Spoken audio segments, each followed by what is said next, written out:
कहानी की शुरुआत होती है मैक्सिको के बॉर्डर से, जहां हम कोरा नाम की एक महिला को देखते हैं। वो अपने असिस्टेंट एमिलियो के साथ एक कार में जा रही है, लेकिन तभी अचानक कोरा उसे गाड़ी रोकने को कहती है। वो एमिलियो से कहती है कि वो गाड़ी से बाहर निकले और ऐसा नाटक करे जैसे कि कार खराब हो गई है और वो उसे ठीक करने की कोशिश कर रहा है। लेकिन कोरा का असली मकसद कुछ और है। वो पास ही बने एक मिलिट्री कैंप पर नजर रख रही थी। तभी वहाँ एक हेलीकॉप्टर लैंड होता है और उसमें से सैनिक 9 लाशों को उतार कर बेस के अंदर ले जाने लगते हैं। पता चलता है कि ये लाशें सेना को जंगल में मिली थीं, लेकिन किसी को नहीं पता कि आखिर उनके साथ ऐसा खौफनाक काम किसने किया। अब कहानी 8 दिन पीछे जाती है, जहां से इस पूरे बवाल की शुरुआत हुई थी। आसमान में एक प्लेन उड़ रहा होता है जिसमें 8 पैसेंजर्स, एक फ्लाइट अटेंडेंट और पायलट सवार होते हैं। सब कुछ ठीक लग रहा था, लेकिन तभी एक पैसेंजर को कुछ अजीब महसूस होता है। वो गौर करती है कि प्लेन समंदर के ऊपर होने के बजाय एक विशाल घने जंगल के ऊपर उड़ रहा है। जब वो फ्लाइट अटेंडेंट से रास्ता बदलने के बारे में पूछती है तो अटेंडेंट उसे ये कहकर शांत कर देती है कि शायद मौसम की वजह से पायलट ने रास्ता बदला होगा, लेकिन सच तो कुछ और ही था।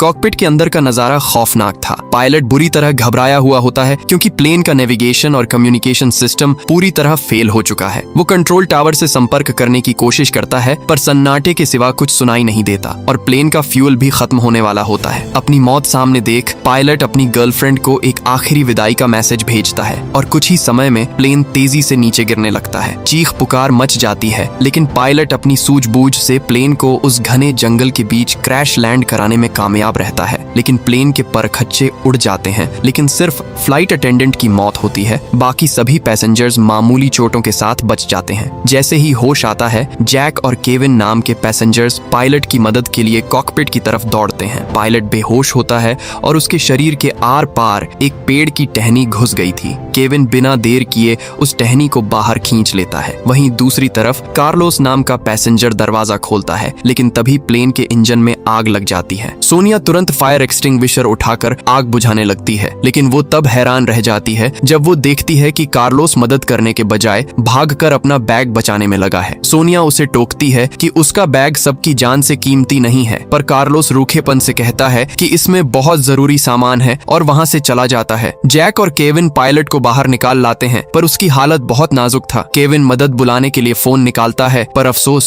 उस वीरान जंगल में कोई सिग्नल नहीं होता है। पायलट को बाहर निकालने के बाद जैक वापस प्लेन के अंदर जाता है ताकि वो सोनिया की मदद कर सके और फ्लाइट अटेंडेंट की लाश को बाहर निकाला जा सके। वहीं दूसरी तरफ कार्लोस अपनी धुन में मगन है। वो चुपके से अपना बैग खोलता है और उसके अंदर मौजूद किसी चीज को बड़े गौर से चेक करता है। आखिर उस बैग में ऐसा क्या है जिसे वो जान से ज्यादा प्यारा समझ रहा है। वहीं पास में बैठी लिसा अपने पति ट्रेविस को दिलासा दे रही थी कि घबराने की बात नहीं है, सरकार जल्द ही रेस्क्यू टीम भेजेगी और हम यहाँ से निकल जाएंगे। दूसरी तरफ डैन और उसकी पत्नी एमी भी बैठे होते हैं। जब जैक और केविन उस मरी हुई अटेंडेंट की लाश को बाहर लाते हैं तो डैन अपनी पत्नी एमी की आंखों के आगे हाथ रख देता है ताकि वो ये खौफनाक नजारा न देखे। लेकिन तभी एमी की नजर पेड़ों के बीच पड़ती है। उसे महसूस होता है कि कोई रहस्यमयी साया पेड़ों के पीछे से उन पर नजर रख रहा है। पर अजीब बात यह है कि एमी डर से ये बात किसी को नहीं बताती और चुप रहती है। प्लेन के अंदर सोनिया खाने और पानी के स्टॉक को चेक कर रही थी। वो जानती है कि अगर मदद आने में देर हुई तो भूख प्यास ही उनकी सबसे बड़ी दुश्मन बन जाएगी। तभी पायलट को होश आता है और सब उसे घेर लेते हैं, लेकिन पायलट कहता है कि अचानक प्लेन का फ्यूल खत्म हो गया और सारे सिस्टम्स ने काम करना बंद कर दिया था। इसका मतलब है कि एयर ट्रैफिक कंट्रोल को उनकी लास्ट लोकेशन का पता ही नहीं होगा। अब किसी रेस्क्यू टीम का यहाँ तक पहुँचना लगभग नामुमकिन है। तभी जैक केविन से कहता है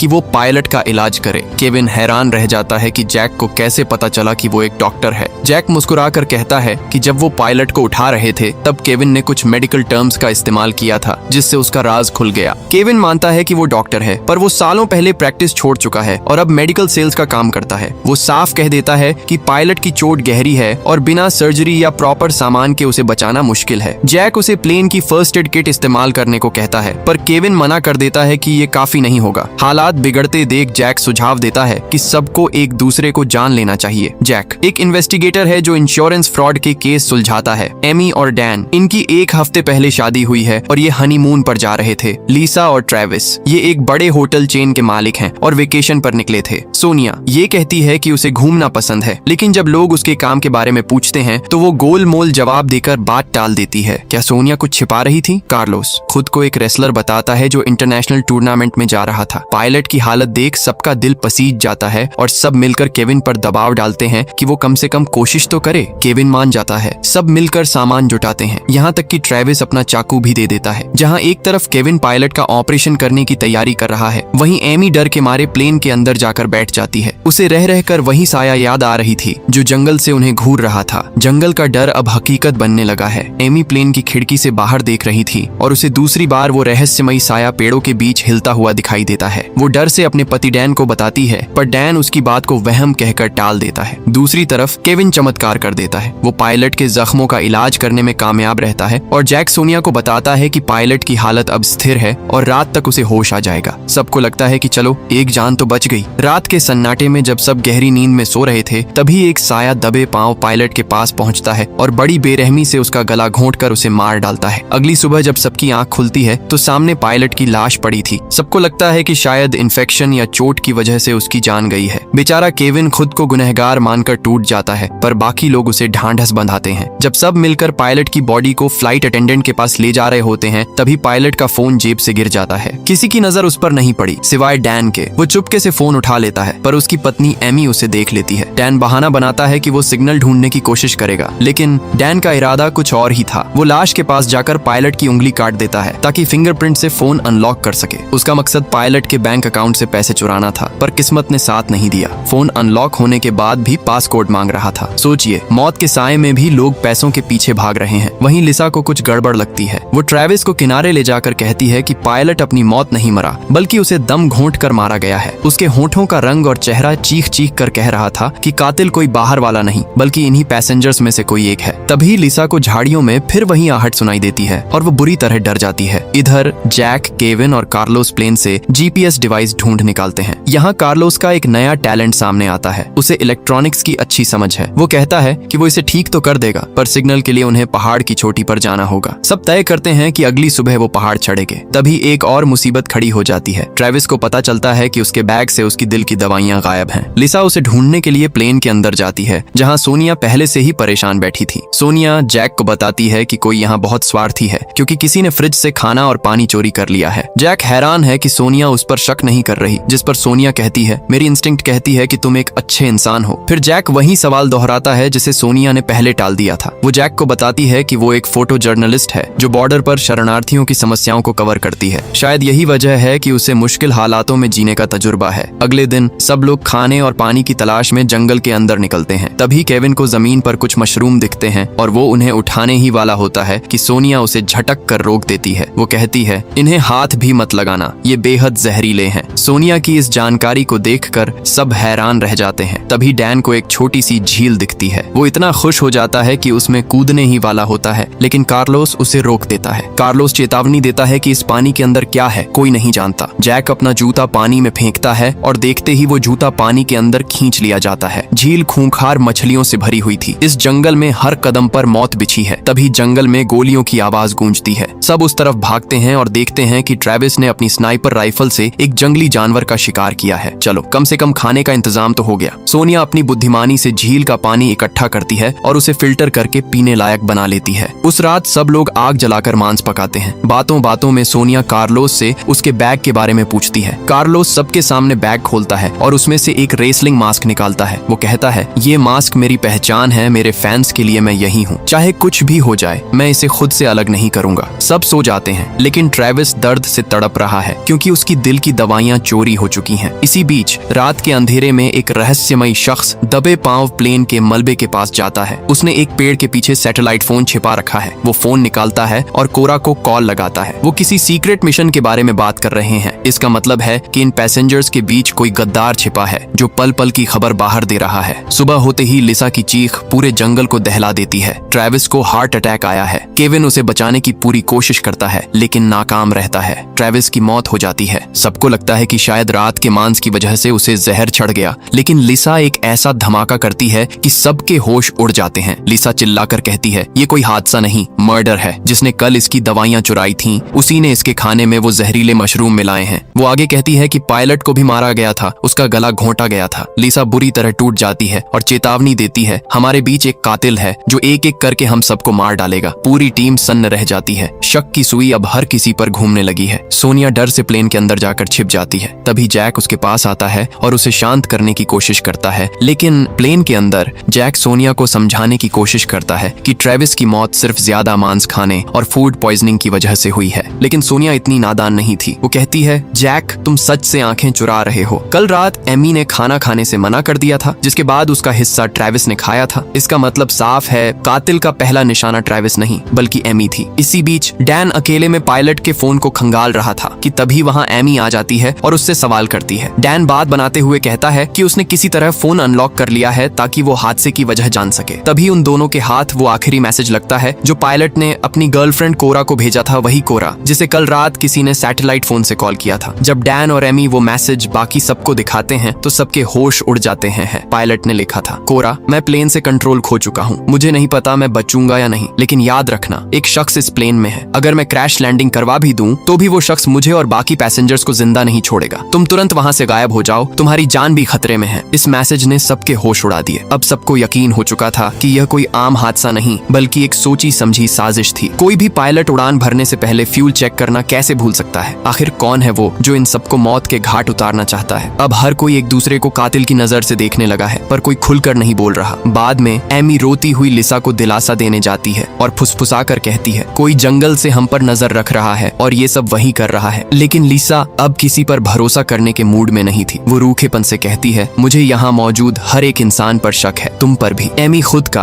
और डैन का बचाव करती है तो लिसा एक ऐसा सवाल पूछती है जो एमी के होश उड़ा देता है, क्या तुम वाकई अपने पति के बारे में सब कुछ जानती हो? ये सुनते ही एमी सन्न रह जाती है। उसे एहसास होता है कि उसने डैन से बहुत जल्दबाजी में शादी की है और वो उसके पास्ट के बारे में कुछ नहीं जानती। वो लिसा से बहस करती है और गुस्से में डैन को ढूंढने निकल जाती है। जंगल के बीच से गुजरते वक्त एमी के सामने फिर वही अजीब साया आता है। वो डर से चिल्लाती हुई भागती है और सीधे डैन से जा टकराती है। डैन हमेशा की तरह इसे उसका वहम कहता है, लेकिन बातों बातों में जब डैन को पता चलता है कि एमी ने लिसा की बातों पर भरोसा किया तो वो भड़क जाता है। दोनों के बीच बहस शुरू हो जाती है। एमी चिल्लाकर कहती है, हमने बहुत जल्दी शादी कर ली, मुझे डर है कि तुमने मुझसे सिर्फ मेरे अमीर बाप के पैसों के लिए शादी की है। बहस इतनी बढ़ जाती है कि एमी को पैनिक अटैक आने लगता है और वो डैन से अपनी दवाई लाने को कहती है। जैसे ही डैन दवाई लेने प्लेन की तरफ जाता है, एमी उसके जैकेट की तलाशी लेती है और जैकेट के अंदर जो मिलता है वो देखकर एमी के पैरों तले जमीन खिसक जाती है। डैन की जेब में कई सारे बिजनेस कार्ड्स थे और सोचने वाली बात ये थी कि हर कार्ड पर डैन का नाम था, लेकिन हर कार्ड पर उसका प्रोफेशन अलग लिखा था। यानी डैन कोई सीधा साधा इंसान नहीं बल्कि एक शातिर बहरूपिया है। दूसरी तरफ कार्लोस आखिरकार जीपीएस डिवाइस को ठीक कर लेता है। सिग्नल्स ढूंढने के लिए कार्लोस, सोनिया और केविन पहाड़ की चोटी की तरफ बढ़ने लगते हैं। चढ़ाई बहुत मुश्किल है। अचानक सोनिया का पैर फिसलता है और वो खाई में गिरने ही वाली होती है कि ऐन वक्त पर केविन उसका हाथ थाम लेता है और उसकी जान बचा लेता है। लेकिन वजन इतना ज्यादा था कि केविन का पैर भी फिसलने लगता है। ऐन वक्त पर कार्लोस मसीहा बनकर आता है और केविन को कसकर पकड़ लेता है। इसी आपाधापी में जीपीएस डिवाइस सोनिया के हाथ से छूटकर नीचे एक चट्टान पर जा गिरती है। सोनिया किसी तरह हिम्मत जुटाकर रेंगते हुए उस डिवाइस को उठाती है और कार्लोस अपनी ताकत का इस्तेमाल करके उन दोनों को ऊपर खींच लेता है। तीनों आखिरकार पहाड़ की चोटी पर पहुंच जाते हैं। कार्लोस बिना देर किए डिवाइस को वहां इंस्टॉल करके चालू कर देता है। स्क्रीन पर लाइट जल उठती है, यानी डिवाइस काम कर रही है। सबके चेहरों पर एक उम्मीद की किरण जाग उठती है कि अब शायद कोई उनकी लोकेशन ट्रैक कर लेगा। इधर नीचे लिसा अकेले ही शिकार पर निकलने का फैसला करती है। जैक उससे बात करने के लिए उसके पीछे पीछे आता है, लेकिन लिसा का दिमागी संतुलन इस वक्त हिला हुआ है। वो तुरंत अपनी बंदूक तानकर जैक पर निशाना लगा देती है और चिल्लाती है, वहीं रुक जाओ, आगे मत बढ़ना। जैक हाथ ऊपर करके उसे शांत करता है और कहता है, मैं तुम्हारा दर्द समझता हूँ लिसा, तुम इस वक्त किसी पर भरोसा नहीं कर सकती, लेकिन यकीन मानो ट्रेविस की मौत में मेरा कोई हाथ नहीं है। लिसा बंदूक नीचे करते हुए रूखेपन से कहती है, मैं अब यहाँ किसी की बात पर यकीन नहीं करने वाली। लेकिन वो समझदारी दिखाती है और कहती है कि वो सिर्फ सबके लिए खाने का इंतजाम करने जा रही है ताकि सब जिंदा बच सकें।